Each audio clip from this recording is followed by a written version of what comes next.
So guys, after completing the working of goodwill का calculation देखने के बाद अब हम स्टार्ट करेंगे असली पार्टनरशिप। हमने पहले दोनों यूनिट्स में देखा बेसिक्स ऑफ पार्टनरशिप पहले हमने इंट्रोडक्शन देखा, बाद में हमने देखा गुडविल का वैल्यूएशन वगैरह कैसा क्या होता है वो सब हमने देखा। अब हम एक्चुअल में एग्ज़ाम्स क्वेश्चंस देखेंगे कि एग्ज़ाम्स में क्या चैलेंजेस आते हैं, क्या ट्रीटमेंट्स होते हैं। तो सबसे पहले हम देखेंगे एडमिशन ऑफ अ पार्टनर। जब हमारे फर्म में कोई नया पार्टनर आता है तो हमें क्या सेटलमेंट करना है, क्या एडजस्टमेंट करना है, हमारे बुक्स ऑफ अकाउंट को किस तरह से मॉडिफाई करना है, वो अभी हम देखेंगे। Okay, third unit admission of a new partner. हम ICAI मॉड्यूल से ही पढ़ रहे हैं क्योंकि सभी स्टूडेंट्स के पास वो अवेलेबल है, एक यूनिफॉर्मिटी आना चाहिए इसलिए। ओके, तो माय डियर फ्रेंड्स, हमने पहले यूनिट में देखा पार्टनरशिप होती क्या है, क्यों की जाती है, कैपिटल चाहिए, मैनेजमेंट चाहिए, ये सारी बातों के लिए हम पार्टनरशिप करते हैं। ओके, फिर पार्टनरशिप में क्या क्या अकाउंट्स बनाते हैं वो भी हमने यूनिट 1 में देखा। सेकेंड यूनिट में हमने देखा गुडविल क्या होती है, गुडविल कैलकुलेशन की कितनी मेथड्स है और हमने हर मेथड से गुडविल को कैलकुलेट करके देखा है। हमने ये भी देखा है सर कि हिडन गुडविल क्या होता है। अब थर्ड यूनिट में हम देखेंगे एडमिशन ऑफ अ पार्टनर। मान लो हमारे फर्म में दो पार्टनर्स ऑलरेडी है, A एंड B, एंड एक नया पार्टनर C आता है। तो जब नया पार्टनर C हमारे फर्म में आता है तो हमें क्या ट्रीटमेंट्स देनी है, हमें क्या स्पेशल एडजस्टमेंट करनी है वो हम देखेंगे। अच्छा, तो सर पहली बात तो हमें क्या एडजस्टमेंट करनी है।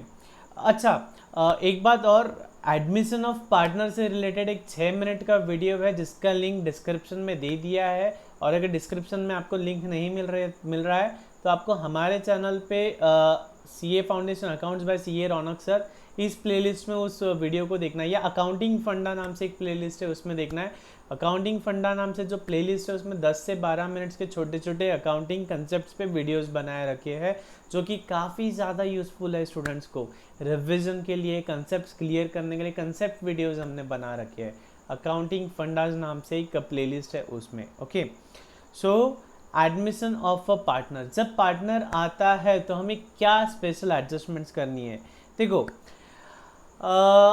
जब कोई नया पार्टनर आ रहा है तो हमें कुछ स्पेसिफिक एडजस्टमेंट्स करनी पड़ती है। जैसे कि ये एक डेट है, इस डेट को कोई न्यू पार्टनर एडमिट हो रहा है, ठीक है, तो इस डेट को हम ढेर सारी एडजस्टमेंट्स करते हैं, 1 बाय 1 देखेंगे।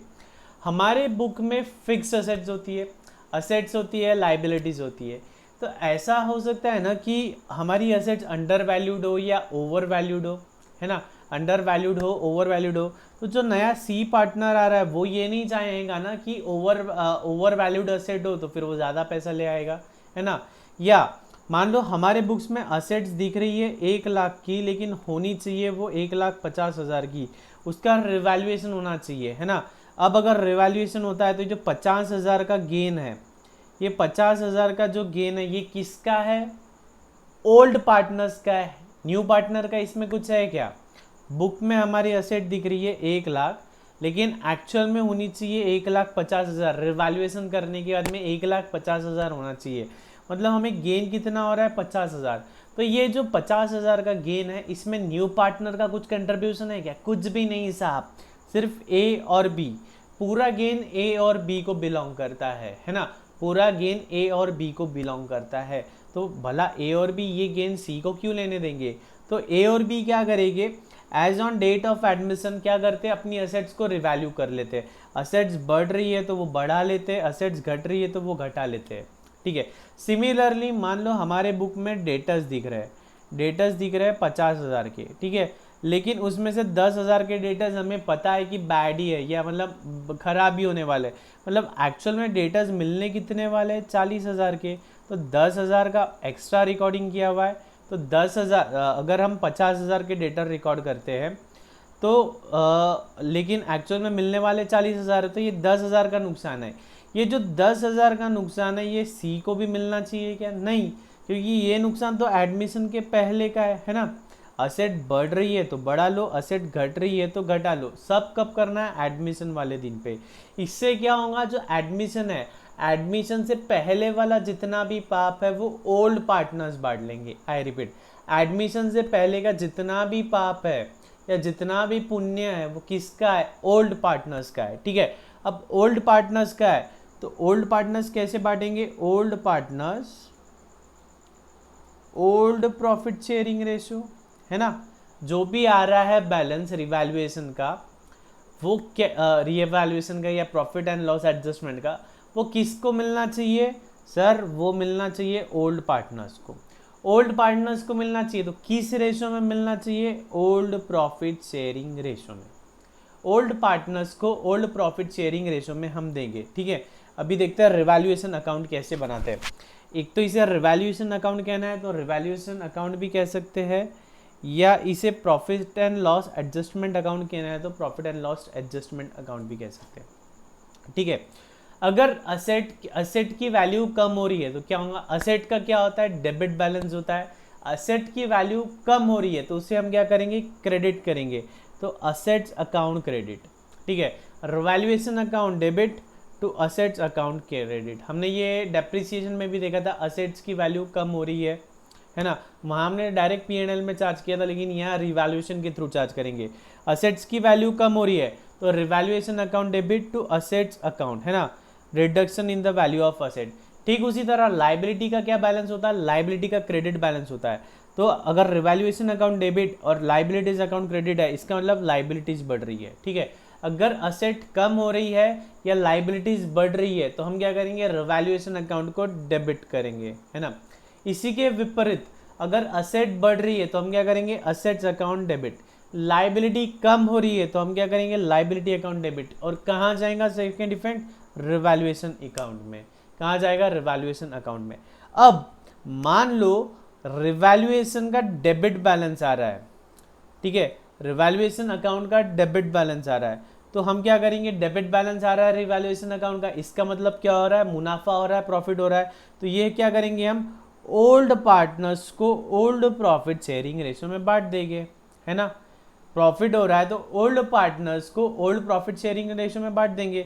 मतलब ये जो पहली एंट्री और दूसरी एंट्री है, इन दोनों को क्लोज करने के बाद में रिवैल्यूएशन अकाउंट में अगर डेबिट बैलेंस आ रहा है तो हम क्या करेंगे? रिवैल्यूएशन अकाउंट का क्रेडिट बैलेंस आ रहा है, रिवैल्यूएशन अकाउंट का क्रेडिट बैलेंस आ रहा है, इसका मतलब प्रॉफिट हो रहा है। तो अगर रिवैल्यूएशन अकाउंट का क्रेडिट बैलेंस आ रहा है तो हम क्या करेंगे? कैपिटल में ट्रांसफर कर देंगे, revaluation account debit to capital account. किसके capital account sir? Old partners के कैपिटल अकाउंट। किस रेशो में? ओल्ड प्रॉफिट शेयरिंग रेशो में। ठीक है, अगर रिवैल्यूएशन के बाद प्रॉफिट हो रहा है तो ओल्ड पार्टनर्स को ओल्ड प्रॉफिट शेयरिंग रेशो में बांट देंगे। ठीक उसी तरह अगर लॉस हो रहा है तो ओल्ड पार्टनर्स को ओल्ड प्रॉफिट शेयरिंग रेशो में बांट देंगे। बात आ रही है क्या समझ में? देखो, एडमिशन के डेट के पहले जितना भी चेंजेस हो रहा है वो किसको मिलना चाहिए? ओल्ड पार्टनर्स को। तो हम क्या करते हैं? रिवैल्यू कर लेते हैं उसको। तो रिवैल्यू करने के बाद में प्रॉफिट आओ या लॉस आओ तो वो किसको मिलेगा? ओल्ड पार्टनर्स को। कैसे, कौन से रेशो में? ओल्ड पार्टनर्स को ओल्ड प्रॉफिट शेयरिंग रेशो में दे देंगे। ठीक है, लेकिन अब एक बात ऐसी भी हो सकती है, क्वेश्चन में हमें बोल दे कि when the revised values are not to be recognized in the books. I repeat, when the revised values are not to be recorded in the books. मतलब यहाँ देखो, जैसे कि हमने असेट्स की वैल्यू बढ़ाई तो असेट्स अकाउंट डेबिट किया और रिवैल्यूएशन अकाउंट क्रेडिट किया, है ना। लेकिन अगर क्वेश्चन बोलता है कि असेट्स की रिवाइज्ड वैल्यू बुक्स में नहीं दिखनी चाहिए, मतलब असेट्स पहले, जैसे कि मान लो असेट्स पहले दिख रही थी 1 लाख में, ठीक है, रिवैल्यूएशन किया तो 50,000 से उसकी असेट वैल्यू बढ़ गई। हमने क्या किया? असेट्स अकाउंट डेबिट तो रिवैल्यूएशन किया, तो असेट्स की नई वैल्यू क्या आ गई? 1.5 लाख, है ना। असेट्स की नई वैल्यू 1.5 लाख आ गई। लेकिन क्वेश्चन बोलता है कि जो रिवाइज्ड वैल्यू है, मतलब जो 1.5 लाख है, वो नहीं दिखनी चाहिए हमारे बुक्स में, सिर्फ ओल्ड वैल्यू दिखनी चाहिए, मतलब 1 लाख ही दिखनी चाहिए। तो हम कैसे ट्रीटमेंट करेंगे? तो ऐसे केस में पिक्चर में आता है हमारा मेमोरेंडम रिवैल्यूएशन अकाउंट। ठीक है, क्या आता है? Memorandum revaluation account. टिंग टिंग टिंग टिंग, मेमोरेंडम रिवैल्यूएशन अकाउंट। ये कैसा अकाउंट है सर? ये मेमोरेंडम है, सिर्फ ब्रेन में होता है, मतलब आउट ऑफ द रिकॉर्ड होता है, बुक्स में नहीं आता है, आउट ऑफ द रिकॉर्ड करते हैं। तो इसमें हम क्या करते हैं इसमें जो नॉर्मल रिवैल्यूएशन अकाउंट बनता है वो नॉर्मल रिवैल्यूएशन अकाउंट हम बनाते हैं। अब नॉर्मल रिवैल्यूएशन अकाउंट में हम पूरा रिवैल्यूएशन कर लेते हैं। पहले यही देख लेते हैं, फिर मैं आपको डांस करके बता दूंगा। रिवैल्यूएशन अकाउंट तो क्या होता है, जैसे कि अगर असेट्स बढ़ रही है तो हम क्या करते हैं, असेट्स अकाउंट डेबिट, लाइबिलिटी कम हो रही है तो liability account debit to memorandum revaluation account करते हैं।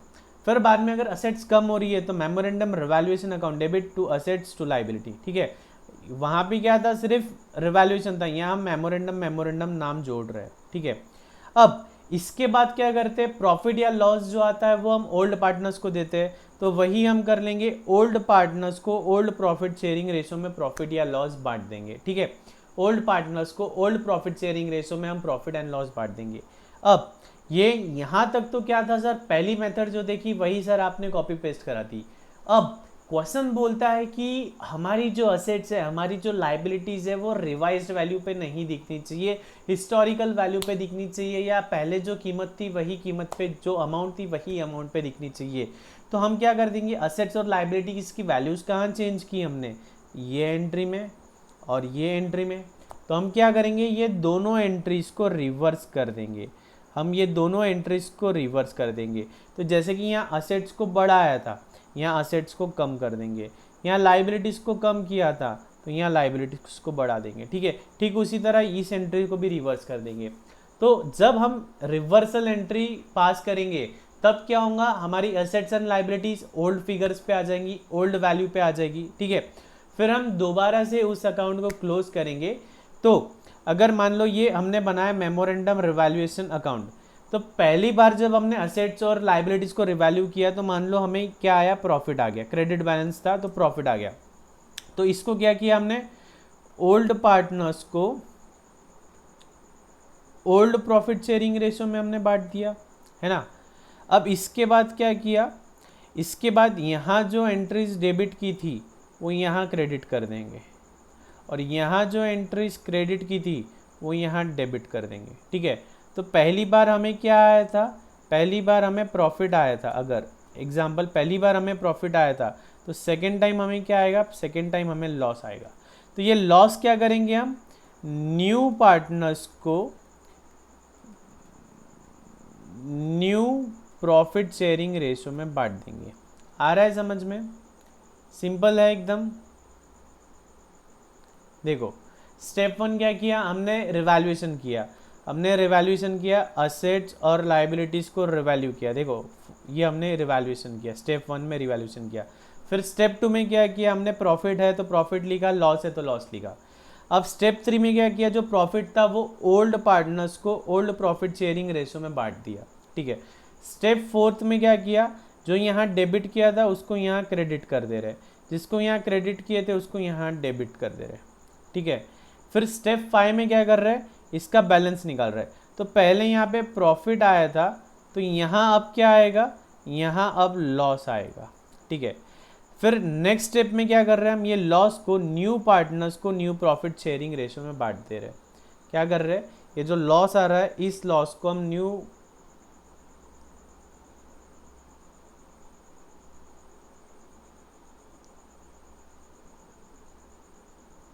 ठीक है, इस लॉस को हम क्या कर रहे हैं, न्यू पार्टनर्स को न्यू कहाँ चले गया,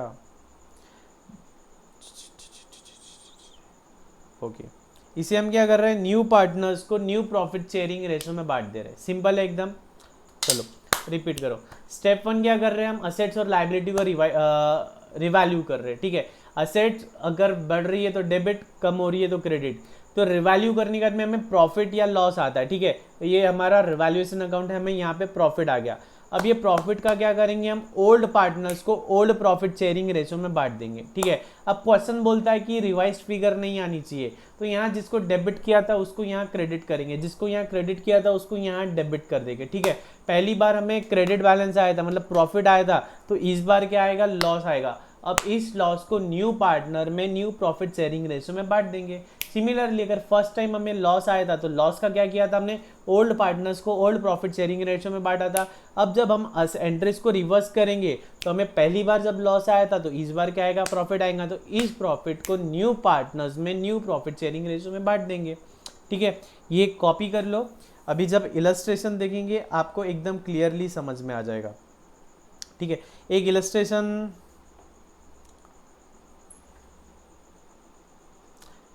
वन देख लेते हैं। बेसिक है, ये रिवैल्यूएशन का है, सिंपल रिवैल्यूएशन का है। On this date Sham was admitted, he is to pay 25,000 as is capital and 10,000 as he share of goodwill. New profit sharing ratio 5:3:2। The assets are to be revalued, assets को revalue करना है। Building 25,000 है, कितनी की 18,000 की है, तो उसको 25 में रिकॉर्ड करना है। तो क्या करेंगे, कैसे करेंगे हम उसको, building account debit to revaluation account, है ना, building account debit to revaluation account. Plant करना है 12,000 पे, है कितने का 15,000 का, तो revaluation account debit to plant account, तो revaluation account debit to plant and machinery 3,000। ठीक है, बाद में इन्वेंट्रीज बोलता है 12,000 और हमारे पास है कितनी 12,000, तो नो एंट्री। ट्रेड पेएबल बोलता है 9,500 और हमारे पास है कितने 10,000, मतलब 500 रुपये से ट्रेड पेएबल्स कम करना है। तो क्या करेंगे, revaluation account debit to trade payables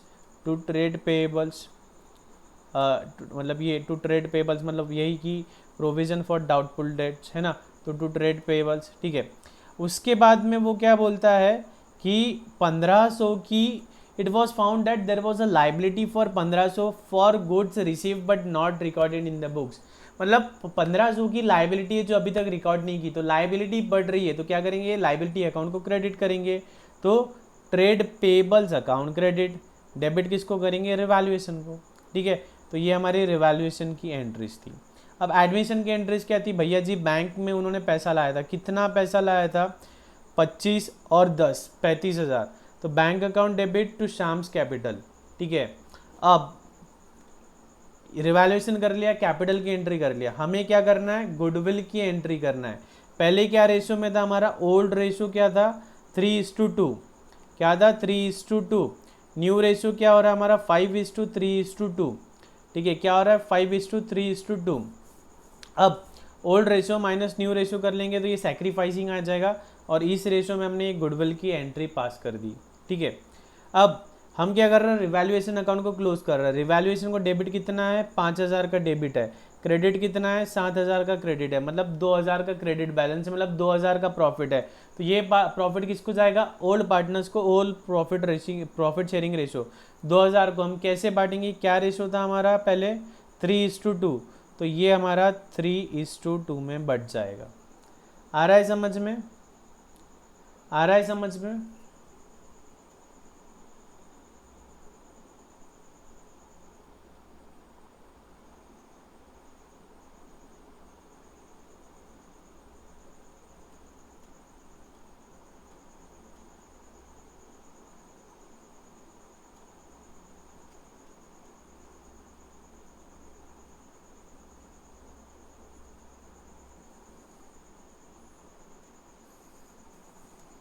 आया समझ में, एक बार देख लो अच्छे से इसको।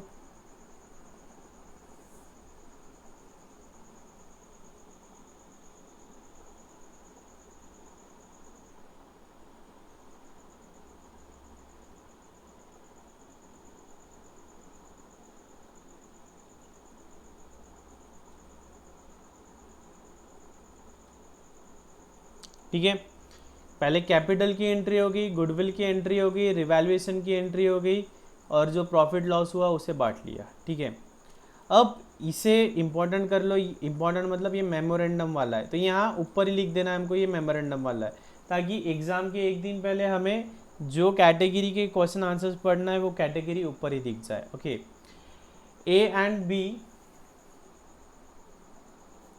A and B are partners sharing profit and losses in the ratio of 3:2. Their balance sheet as on 31st March 2016 is given below. Trade payable, capital accounts AB, freehold premises, plant, furniture, office equipment, inventories, trade receivables, banks. On 1st January 26, they admitted C on the following terms. C will bring 50,000 as capital, 10,000 as goodwill for 1/5 share. Provision for doubtful debt is to be made on trade receivables at 2%. Inventory to be written down by 10%, freehold premises is to be revalued at 2,40,000, अभी कितना है 2 लाख, तो 40,000 से बढ़ाना है। Plant machinery 35,000, furniture 25,000, equipment 27,500। Partners agreed that the value of assets and liability remains the same and there should not be any change. ठीक है, यही है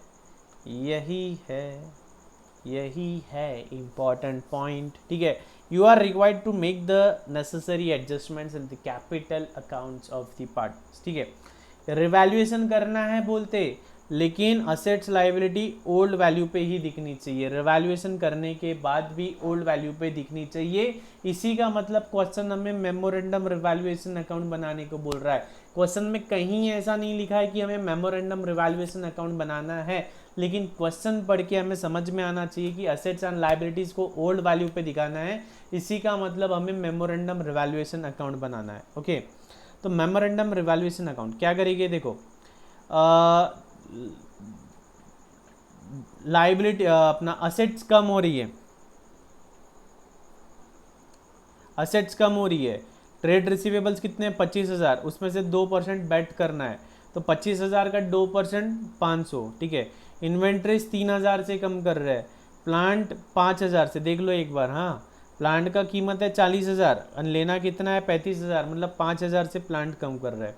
ठीक है, रिवीजन है इसलिए हम डायरेक्टली इसमें कर रहे हैं। नॉर्मल बैचेस में हम पूरा लिख लिख के करते हैं। जो 150 आवर्स का हमारा अकाउंट्स का सिलेबस होता है वो हम 12 to 13 आवर्स में कंप्लीट कर रहे हैं अभी। ओके, बाद में असेट्स की वैल्यू बढ़ रही है, अगर जैसे कि फ्री होल्ड लैंड का वैल्यू 2,40,000 है, बुक्स में था 2 लाख, तो 40,000 से फ्री होल्ड लैंड का वैल्यू बढ़ रहा है, तो क्या एंट्री होगा, fix asset account debit to revaluation account, to freehold premises account debit to revaluation account, है ना। उसी तरह फर्नीचर का, उसी तरह इक्विपमेंट का। ओके, अब हम क्या करेंगे, इस अकाउंट को क्लोज करेंगे। क्या आ रहा है, क्रेडिट बैलेंस आ रहा है ना। तो क्रेडिट बैलेंस को हम ओल्ड पार्टनर्स को, देखो कितना आ रहा है, यहाँ क्रेडिट साइड की टोटल आ रही है 47,500, यहाँ की कितनी आ रही है -500 -800, तो कितना आ रहा है 39,000 का प्रॉफिट आ रहा है। कितना आ रहा है 39,000 का प्रॉफिट आ रहा है। तो ये कौन ले लेगा, ए और बी, ए और बी कौन से रेशो में, ओल्ड प्रॉफिट शेयरिंग रेशो में 3:2। तो 39,000 डिवाइड बाय 5 इंटू 3 कितना 23,400 और 2 15,600, है ना। इन दोनों के कैपिटल को इतना इतना क्रेडिट हो जाना चाहिए, तो ये कर दिया हमने। ठीक है, यहाँ तक तो सर कुछ भी नहीं, यहाँ नहीं था, पिछले प्रॉब्लम में देखा वही था। ठीक है, लेकिन अब ये क्या बोल रहा है कि आपने फ्री होल्ड जो जितना भी ये असेट्स है, जितना भी लाइबिलिटीज़ है, उसकी वैल्यू चेंज कर दी। जैसे कि देखो फ्री होल्ड लैंड दिख रहा था 2 लाख का, आपने 40,000 से और डेबिट कर दिया, मतलब 2,40,000 का दिख रहा है। अब नहीं, हमें 2,40,000 का नहीं दिखाना है, अभी भी ओल्ड वैल्यू पे दिखाना है। तो हम क्या करेंगे, यहाँ जितना भी ट्रांजेक्शन किया था हमने उसको हम रिवर्स कर देंगे। ठीक है, उसको हम रिवर्स कर देंगे। तो देखो 40,000 5,000 2,500 पूरा रिवर्स कर दिया। ठीक उसी तरह यहाँ जो भी हमने डेबिट किया था उसे हम क्या कर देंगे, यहाँ क्रेडिट कर देंगे, है ना, 500 3,000 5,000। ठीक है, अब ऑब्वियस सी बात है अमाउंट पूरी सेम है, यहाँ प्रॉफिट आया था तो यहाँ अब उतने ही अमाउंट का लॉस आ जाना चाहिए, तो यहाँ 39,000 का लॉस आ जाएगा।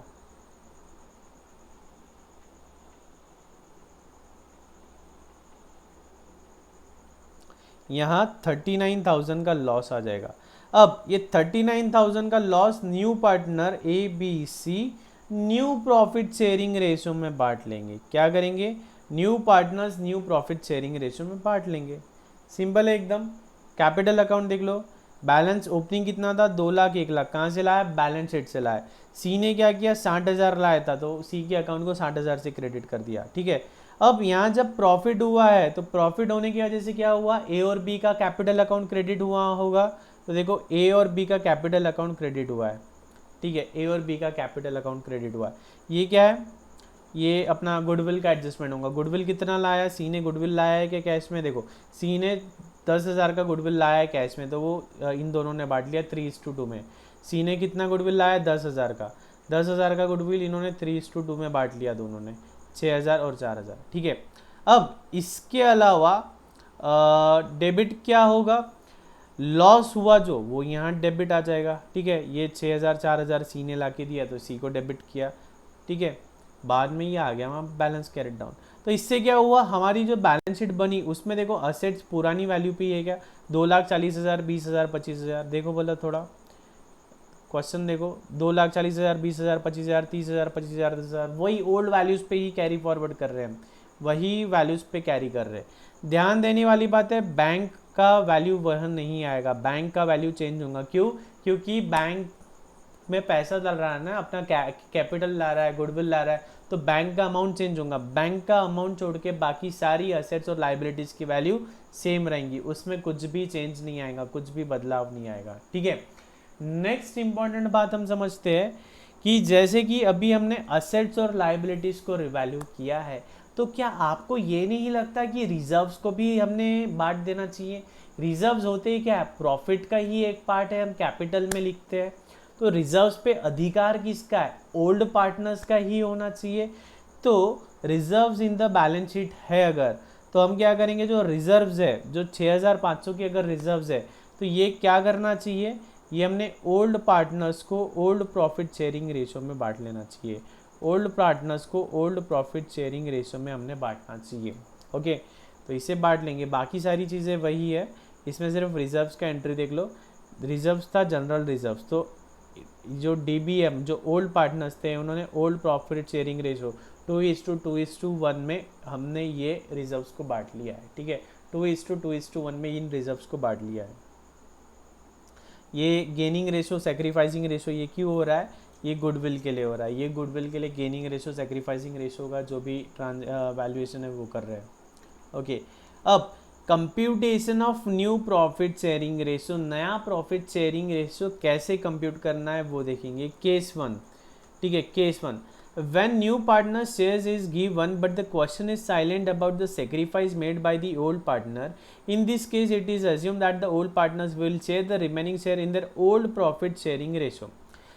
केस 1, अब हमें क्या, केस 1 क्या बोलता है कि नया जो पार्टनर है उसका प्रॉफिट शेयरिंग रेशो हमें दे दिया है, लेकिन ओल्ड पार्टनर्स किस रेशो में सेक्रीफाइस कर रहे हैं ये नहीं पता है।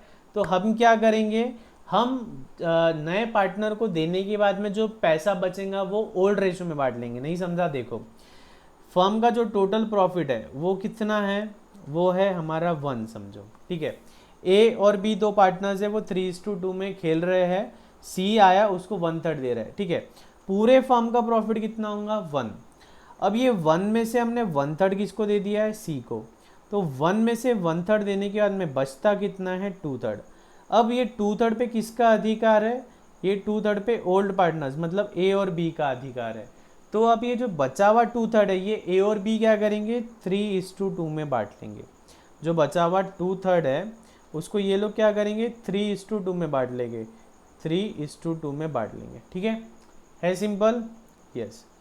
Next case, when a new partner purchases his share from old partners in a particular ratio, in this case the new ratio of the old partner will be calculated by deducted the proportion given in the, ठीक है। जो नया partner आ रहा है, नए partner को उसका जो शेयर है वो कोई पार्टनर के शेयर में से मिल रहा है, तो कैसे करेंगे। A and B are partners sharing in the ratio 3:2. They admit C as a new partner for 1/3 share in the future profit, which he gets 1/9 from A and 2/9 from B. Calculate the new ratio. A और B है, 3:2 का उनका profit चल रहा है। नया व्यक्ति आया C को कितना चाहिए 1/3 चाहिए। ये 1/3 कैसे ले रहा है, वो A से और B से ले रहा है। A से कितना ले रहा है 1/9 ले रहा है, B से कितना ले रहा है 2/9 ले रहा है। हमें क्या करना है, नया रेशो निकालना है। तो A का ओल्ड शेयर था 3/5, उसने सेक्रीफाइस कितना किया है 1/9, तो 3/5 minus 1/9 into 9 into 5 into 9 into 5, 9 3 जा 18, 5 9 जा 45, 5 1 जा 5, तो मतलब कितना आ रहा है 18 माइनस 5 कितना है 13/45, कितना आ रहा है 13 बाय सॉरी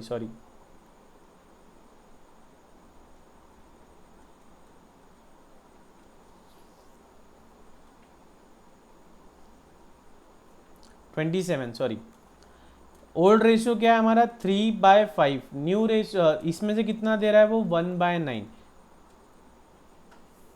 3/5 माइनस 1/9,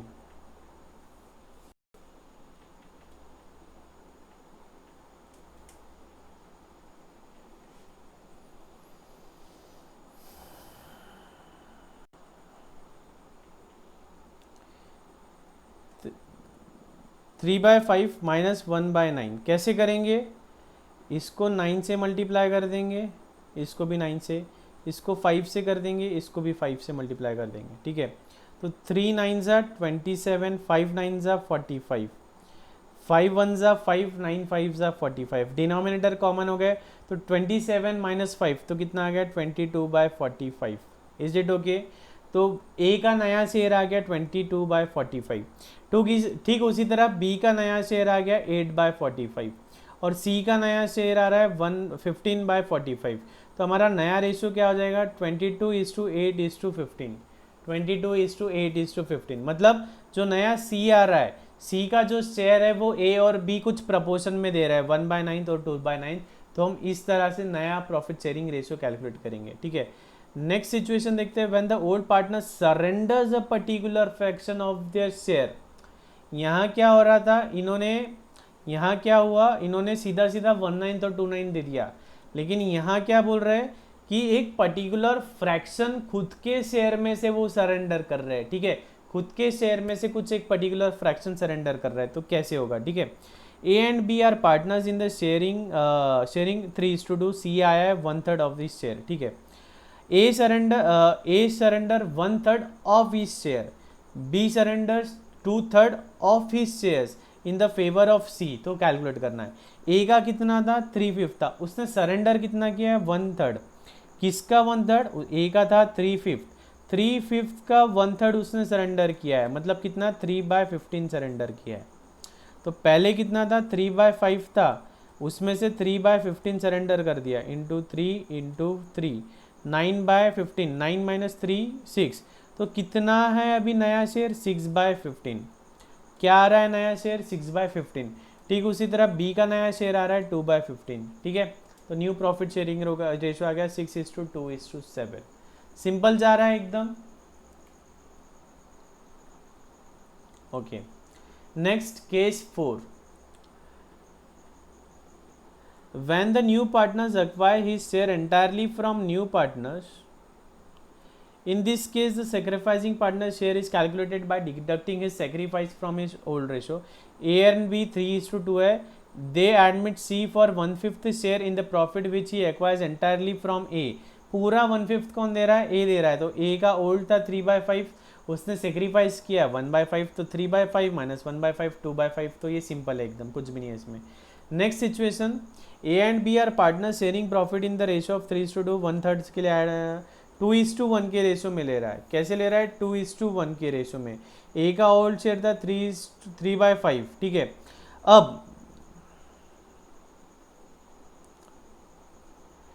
अब ये जो 1/3 शेयर है ये कैसे 2:1 के रेशियो में वो ए और बी से ले रहा है, तो ए और बी के शेयर में से उतना उतना माइनस कर देंगे हम, ओके। अब देखो गेनिंग रेशियो मतलब जो अगर हमें गेन हो रहा है तो गेनिंग रेशियो, सेक्रीफाइस हो रहा है लॉस हो रहा है तो सेक्रीफाइसिंग रेशियो, जिस पार्टनर को सेक्रीफाइस हो रहा है तो उसको सेक्रीफाइसिंग पार्टनर, जिस पार्टनर को गेन हो रहा है तो उसको नाम देंगे गेनिंग पार्टनर, ओके। सिंपल है, यस। ये इलस्ट्रेशंस आपको ट्राई करने हैं, इंपॉर्टेंट है ये आ गया तो आगे की न्यूमेरिकल्स आपको आसानी से आ जाएगी।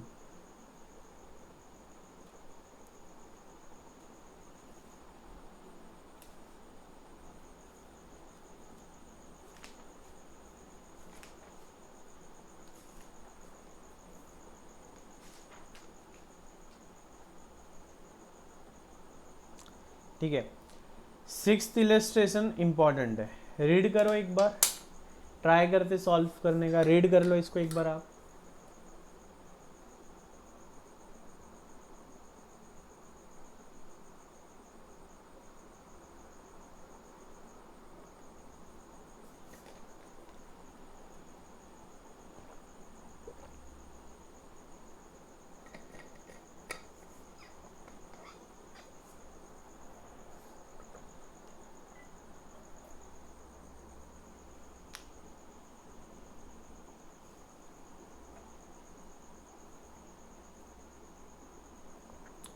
चलो देखते हैं।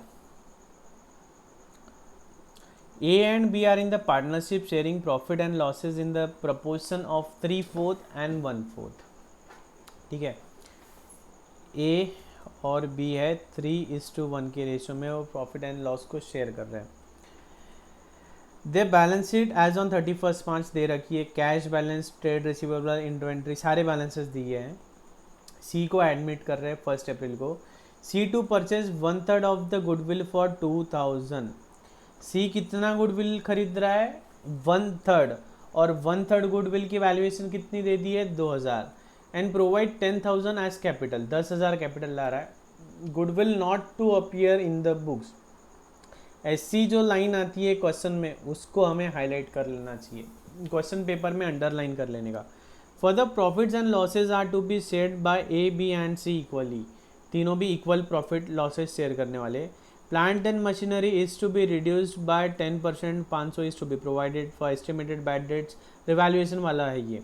बाय ब्रिंगिंग इन, ये इंपॉर्टेंट पॉइंट है, बाय ब्रिंगिंग इन और withdrawing cash, capital of A and B are to be made in proportion to that of C on their profit sharing ratio। बहुत इंपॉर्टेंट लाइन है। देखो हमें क्या करना है, ए, बी और सी के जो कैपिटल्स है ये प्रॉफिट शेयरिंग रेशियो में बांट लेना है। जैसे कि प्रॉफिट शेयरिंग रेशियो हमारा क्या हो रहा है? इक्वल प्रॉफिट शेयरिंग रेशियो हो रहा है। तो सी का जितना कैपिटल है उतना ही ए का होना चाहिए, उतना ही बी का होना चाहिए। ठीक है, मान लो कम या ज़्यादा है, अगर कम है तो हम कैश लेके आएंगे, अगर ज़्यादा है तो हम कैश पे कर देंगे, है ना। सिंपल है एकदम। तो पहले क्या करना है, रिवैल्यूएशन की एंट्रीज पास कर लो, रिवैल्यूएशन की एंट्रीज पास कर लो। रिवैल्यूएशन में प्रॉफिट हुआ तो ए और बी के कैपिटल को क्रेडिट कर दो। ठीक है, तो पहले देखो ए और बी का ओपनिंग बैलेंस हमने लिख लिया,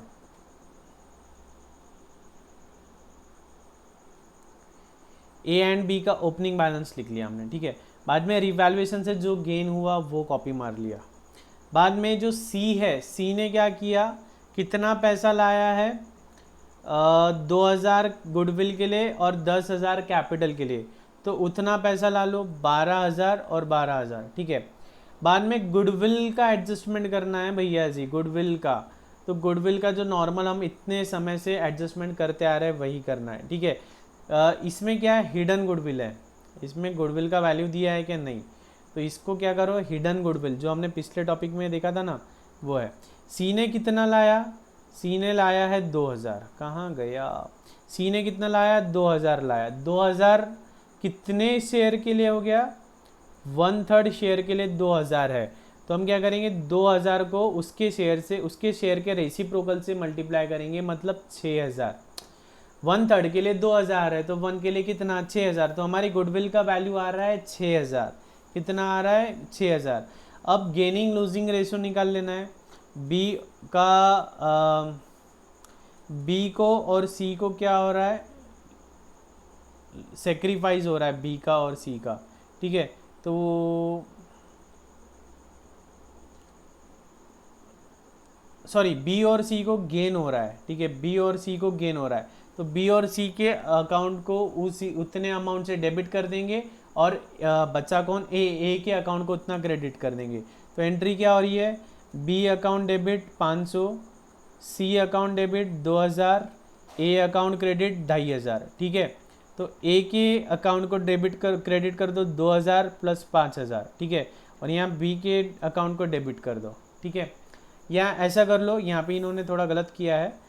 कैश कितनी लाया है? 12,000 की कैश लाया है, तो यहाँ पे क्रेडिट सी के अकाउंट में क्रेडिट आ रहा है बाय कैश 12,000। ठीक है, बाय कैश 12,000 आ रहा है। ठीक है, और यहाँ पे आ रहा है सीज कैपिटल, जैसे बी का कैपिटल 500 आया उसी तरह सी का कैपिटल 2000। ठीक है, ए account debit bye seize capital 2000, यहाँ पे आ जाएगा 2000। ठीक है, अकाउंट सेम वे में टैली हो जाएगा। फिर बाद में क्या करना है, बाद में कुछ ट्रांजेक्शन बचता है क्या? नहीं। सी का कैपिटल कितना बच रहा है? 10,000। सी का अगर कैपिटल 10,000 है तो ए का भी 10,000 होना, बी का भी 10,000 होना। ठीक है, फिर उसके बाद क्या करेंगे, हम अकाउंट क्लोज करेंगे। अगर क्रेडिट साइड ज़्यादा हो रही है, इसका मतलब इनका कैपिटल ज़्यादा है, तो इन्हें कैश पे कर देंगे। इन्हें क्या कर देंगे? कैश पे कर देंगे। तो इनकी कैपिटल ज़्यादा थी तो कैश पे कर दिया, बी की कैपिटल भी ज़्यादा थी तो कैश पे कर दिया। तो ये जो अभी ब्लू हाइलाइटर से हाईलाइट कर रहा हूँ ये है हमारा बैलेंसिंग फिगर, ठीक है, ये बैलेंसिंग फिगर है। तो ये इंपॉर्टेंट क्वेश्चन है, ये इंपॉर्टेंट क्वेश्चन है, काफ़ी स्टूडेंट को इस क्वेश्चन में डाउट होता है। तो ये क्वेश्चन अच्छे से पढ़ के जाना है आपको, ये क्वेश्चन को ठीक अच्छी तरह से पढ़ लेना है आपको।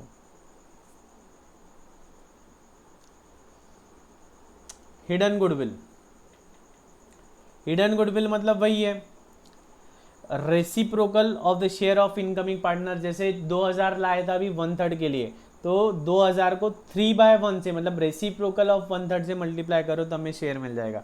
जैसे कि A and B are partners जिनका कैपिटल 7000 है, सी को एडमिट किया 1/4 शेयर इन द प्रॉफिट के लिए, ठीक है, और उसने कितना लाया 8000, तो उसने 8000 लाया 1/4 के लिए, तो पूरे 1 के लिए कितना, तो क्या करेंगे 8000 को हम 4/1 से मल्टीप्लाई करेंगे, मतलब कितना हो जाता 32,000 का हमारा ये होना चाहिए था गुडविल, 32,000 का हमारा गुडविल आना चाहिए।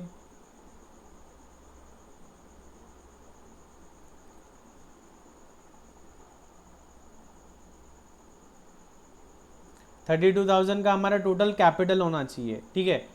नहीं यहाँ अलग है, पहले उसने सीधा सीधा गुडविल लाया था 2000 का, यहाँ पे वो क्या ला रहा है 8000 का कैपिटल ला रहा है, ठीक है, 8000 का कैपिटल ला रहा है, कितने शेयर के लिए 1/4 शेयर के लिए 8000 का कैपिटल है, तो टोटल कैपिटल कितना होना चाहिए 32,000 का हमारा टोटल कैपिटल होना चाहिए, हमारा टोटल कैपिटल होना चाहिए 32,000 का, लेकिन है कितने का, हमारा कैपिटल है 7,000, 7,000 और 8,000, कितना है -7,000 ए का, -7,000 बी का और -8,000 सी का, तो कितना ज़्यादा है हमारा 10,000 कम है, ठीक है, हमारा कैपिटल है 22,000 और होना चाहिए कितना 32,000, इसका मतलब 10,000 हमारा गुडविल है, 10,000 का हमारा गुडविल है, इसे हम कहते हैं हिडन गुडविल। क्या कहते हैं इसे, हिडन गुडविल। ओके, सो ये यूनिट भी काफ़ी सिंपल था, इसकी भी आपको अच्छे से पढ़ाई करनी है, ये इम्पॉर्टेंट है, इसमें से सवाल आते ही आते हैं, और ये अगर एक बार जम गया तो इसके बाद वाला जो यूनिट है रिटायरमेंट वो आपको जमना ही है।